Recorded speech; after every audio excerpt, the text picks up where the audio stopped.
Continuamos con esta pequeña colección de videos sobre el paradigma de TDA y algoritmo y estructura de datos en Java.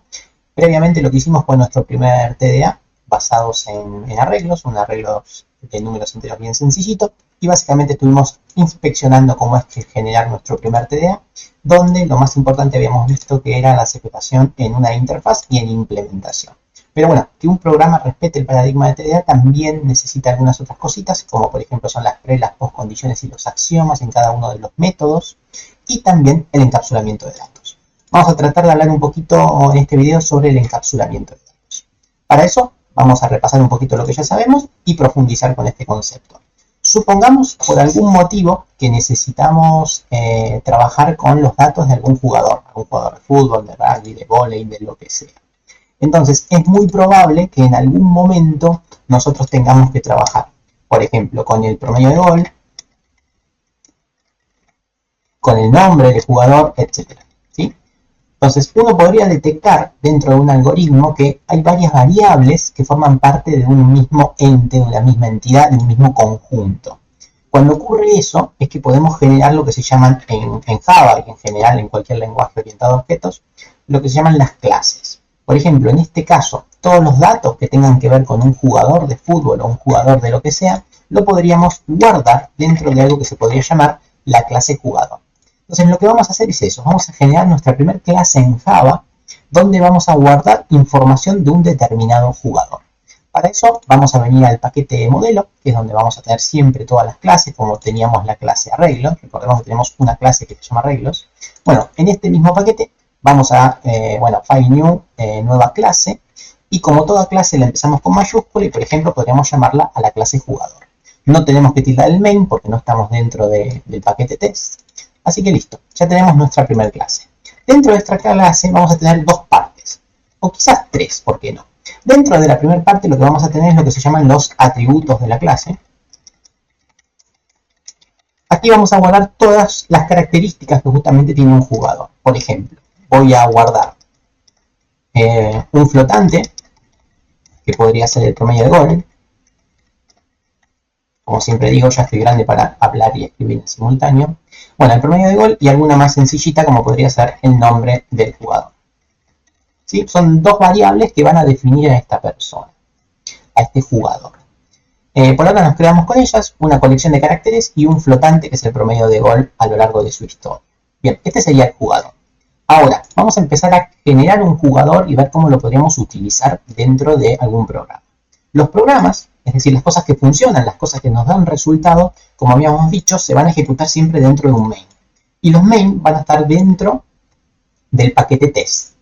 Y nunca va a ser un buen hábito de programación que en un mismo testeo hagamos varias cosas. Por ejemplo, acá teníamos algo que se llamaba prueba 1, y en la prueba 1 habíamos hecho todas las pruebas con nuestro TDA de arreglos. No tendría mucho sentido hacer las pruebas con el jugador acá mismo, así que vamos a generar un nuevo testeo.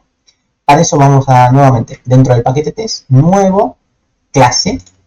Dentro de esta clase le podemos poner, por ejemplo, test jugador, o jugador test, o algo por el estilo.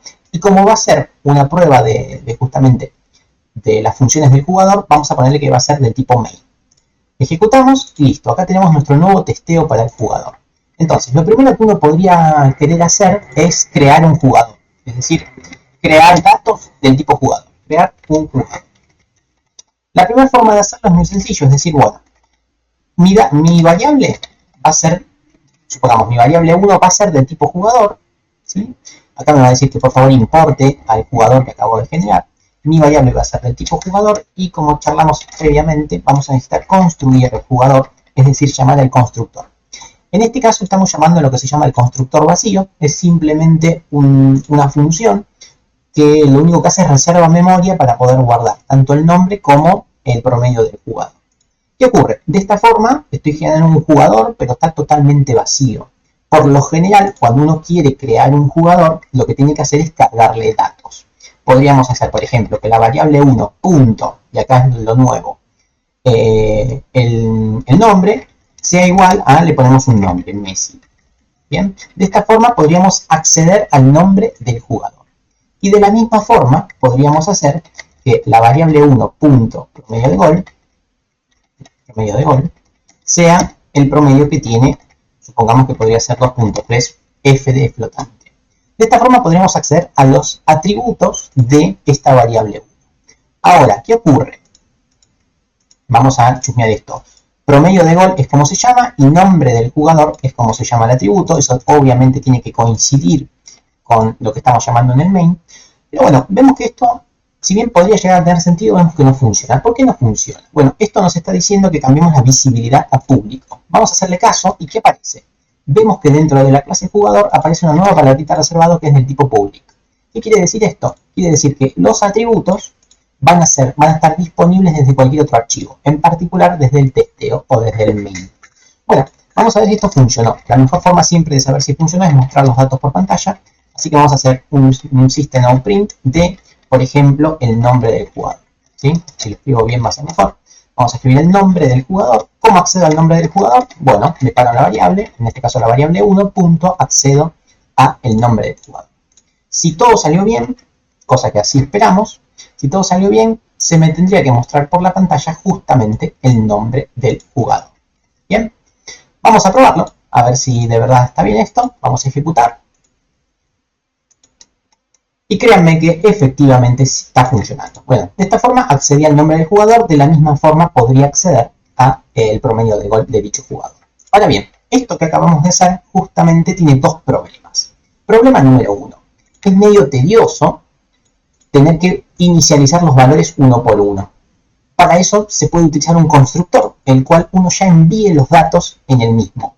¿Qué quiere decir eso? Que en vez de enviar totalmente vacía la información, acá adentro yo podría mandar el 2.3f, y acá adentro podría mandar el Messi. Bien, entonces cargaríamos de entrada estos datos en la variable 1 y todo debería funcionar igual.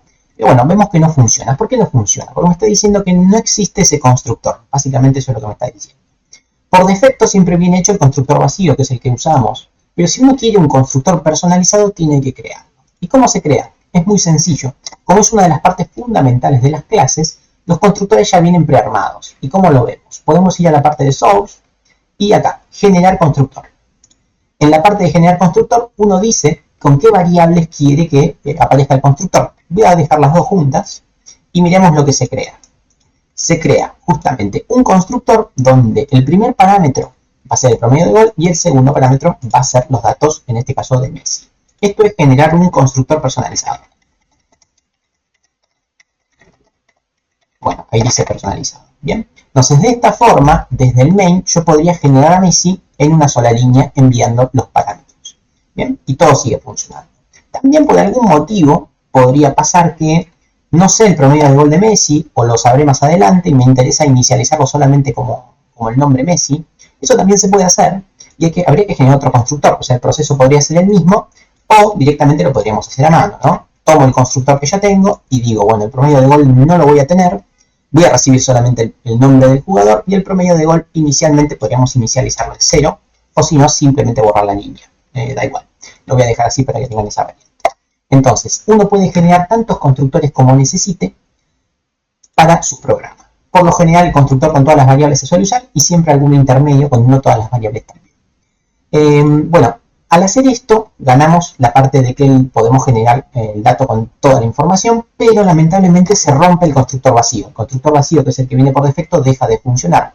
Entonces, si queremos que el constructor vacío siga existiendo en nuestro programa, vamos a tener que crear. Vamos a source, generar nuevo constructor, y en el constructor, como queremos que sea vacío, destildamos todas las opciones. Y listo, se crea el nuevo constructor vacío, que era el que invocábamos siempre. La palabrita super está un poquito más ligada a la orientación a objetos, nos dice que va a heredar todas las características de una clase padre. No nos interesa por ahora, lo dejan, no pasa nada. Bien, entonces de esta forma ya tenemos al jugador creado.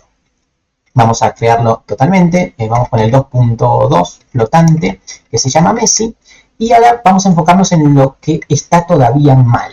O sea, si bien esto funciona, hay algo que está mal.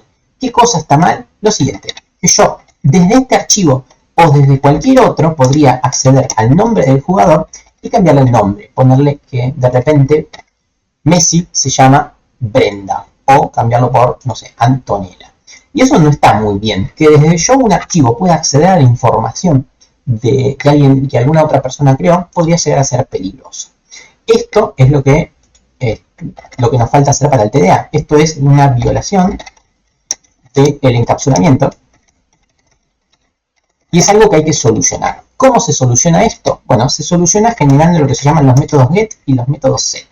Los métodos set van a ser para obtener información y los métodos set van a ser para modificar información. Presiento que lo dije al revés, así que lo repito. Los métodos get son para obtener información y los métodos set son para modificar información. Así que si yo quisiera modificar el nombre del jugador, debería tener un método set. Vamos a ver cómo hacemos eso.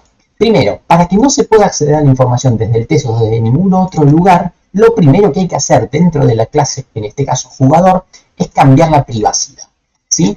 Los datos tienen que ser del tipo privados. Al ser del tipo privados, nadie, desde el main ni desde ningún otro archivo, va a poder hacer variable 1.edad. Perdón, edad no, nombre del jugador. Vemos que ya ven que el IDE ni siquiera me da el seguimiento de la palabra. O sea, no puedo acceder a esa información. Y si trato de escribirlo, me va a tirar error. ¿Ven? De hecho, acá me está tirando error. Entonces, ¿cómo hacemos eso? Bueno, los get y los set no son otra cosa más que métodos, ¿sí? Con funciones o procedimientos que nos devuelven la información o que nos permiten manipularla.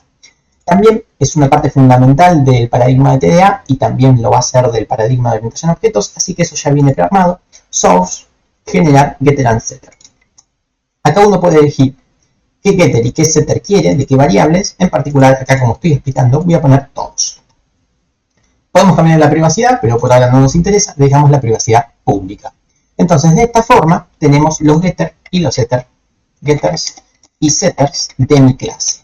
¿Para qué se usan? Ahora los vamos a usar, pero bueno, con este voy a retornar el promedio de gol, con este voy a modificar el promedio de gol por este nuevo, y con este voy a enviar el nombre, y con este voy a cambiar el nombre. Vamos a ver cómo lo utilizamos desde el main. Bueno, yo quería cambiar el nombre Messi por Brenda. ¿Cómo hago eso? Bueno, para hacer eso tengo que pararme en la variable, ¿sí? En la instancia de la variable, y acceder, por ejemplo, al set. Ven que así aparece. Vamos a cambiarle el nombre. A Messi vamos a ponerle Antonella. Bien, entonces de esta forma sí puedo cambiar el nombre. Y ahora me encantaría mostrar el nombre. ¿Cómo hago para mostrarlo? Bueno, me paro en la variable, no accedo directamente al atributo, sino que accedo mediante el get, nombre del jugador. De esta forma modifico el nombre y de esta forma envío el nombre o recupero el nombre. Vamos a ver si esto de verdad funciona o si les estoy mandando fruta. Efectivamente vamos a ver que va a funcionar. Primero guardamos todos los cambios, a ver si no hay ningún error en tiempo de compilación. Parecería que no hay. Ejecutamos y efectivamente se nombró. Bueno, así nos tenemos que trabajar cuando queremos conseguir el encapsulamiento de datos. Resumiendo, los atributos tienen que estar privados y todos los atributos que nosotros queremos que alguien más pueda acceder tienen que tener su getter y su setter. Que vimos que es apretar dos botoncitos, tampoco es hacer algo muy sofisticado. Bueno, ya casi tenemos el paradigma de TDA listo. Bien, ¿a qué me refiero con casi? Ya habíamos visto que siempre tenemos que tener la interfaz de cada una de nuestras clases, si queremos trabajar con el paradigma de TDA. Así que bueno, nos faltaría tener una interfaz para el jugador. Vamos a crearlo. Vengo a interfaz, nueva interfaz.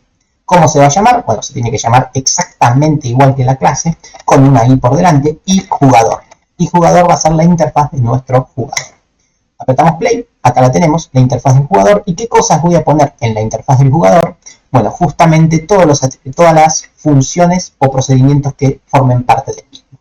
Es importante destacar que los constructores no hay que ponerlos en la interfaz. ¿Por qué? Porque los constructores no son métodos, ¿sí? Son simplemente formas de instanciar un objeto. Así que lo único que tenemos que poner son justamente los getter y los setter y cualquier otro que hagamos que nos sirva. Voy a poner los getter y los setter del jugador, pero obviamente su implementación no la voy a poner. Así que borro todo lo que era la implementación. Borramos todo, punto y coma, y ya estamos terminando. Mentira, no estamos terminando. De esta forma ya casi que tenemos resuelta la interfaz. Para que una interfaz esté completa, si bien no es contenido de este video, lo que también teníamos que agregar eran las precondiciones, las postcondiciones y los axiomas de cada uno de los métodos que tenemos. Cuando digo métodos me refiero a funciones o procedimientos que estén declarados dentro de nuestra interfaz. vamos con acciones. Esto reitero que va a ser para próximos videos, pero ya vayan dejando el espacio como para saber que hay que ponerlo sí o sí. Bueno, no sé si voy a seguir perdiendo el tiempo con esto. Ahí está, bien. Siempre dejen el espacio, vamos a generar siempre los comentarios. Bien. Bueno, una vez que tenemos esto, ya nuestra interfaz está lista y recordemos que siempre era necesario justamente que la clase esté relacionada con la interfaz. Si no, todo funciona, pero en ningún momento dijimos que están relacionadas. Para relacionar una clase con su implementación, una interfaz con su implementación, había que utilizar la palabrita llamada implements. Jugador va a estar implementando lo que esté en la interfaz. Y ahí tenemos. Obviamente no funciona porque hay que importarlo, pero listo. De esta forma vemos que está funcionando. Bueno, hasta acá llegó el video, hasta acá va bien, pero me gustaría mostrarles un tip bastante importante, que es el siguiente. Supongamos que yo no tengo hechas las funciones, porque por lo general yo les había mencionado que lo primero que se hace es la interfaz, ¿sí? Y después se hace la implementación, porque eso es lo que tiene sentido. ¿Qué pasa cuando hacemos eso en orden? Miremos lo siguiente, vemos que la clase me tira error. ¿Por qué me tira error? Me tira error justamente porque, como yo dije que tiene que implementar la interfaz, me está avisando que faltan métodos, ¿sí? Acá me está diciendo, che, ojo que faltan métodos. Así que vamos a hacerle caso a esto, agregar los métodos que faltan, y vemos que mágicamente aparecen los métodos que yo había borrado, ¿sí? O sea, los get y los set aparecen.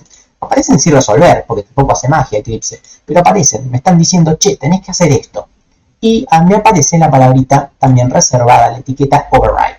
Esta etiqueta nos está diciendo que este método que estoy realizando o que voy a realizar es uno que me pidió la interfaz. Bien, la palabrita override quiere decir que es un método que ya alguien me mandó a hacer. ¿Y para qué sirve? Yo la puedo borrar, de hecho antes la había puesto y todo funciona bien. No se rompió nada al borrarla. Pero lo que me permite es lo siguiente, que si yo me llego a equivocar en el nombre de algún método o algún argumento, por ejemplo, promedio de goles, vemos que al poner promedio de goles no me tira ningún error.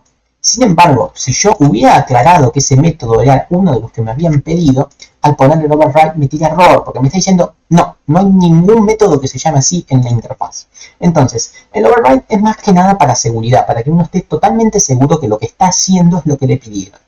Así que pueden ponerlo o no pueden ponerlo, pero es una práctica muy buena tener el override en las clases que tienen asignadas alguna interfaz. Así que bueno, con esto hemos terminado. Hemos hecho nuestro segundo TDA, un TDA para jugador. Bastante sencillo, ameno, con muy poquitas funciones, pero lo hemos terminado. Así que bueno, con esto terminamos este video. Luego en el próximo video vamos a hacer otro TDA, quizás más rápido, para que vean que no hace falta tanto tiempo como le acabo de dedicar a este video. Vamos a ver que en pocos minutos, en 1 minuto, 2 minutos, uno puede generar un TDA desde cero sin ningún tipo de problemas. Muchas gracias, nos vemos en el próximo video y espero que me lo estén siguiendo perfectamente. Un abrazo.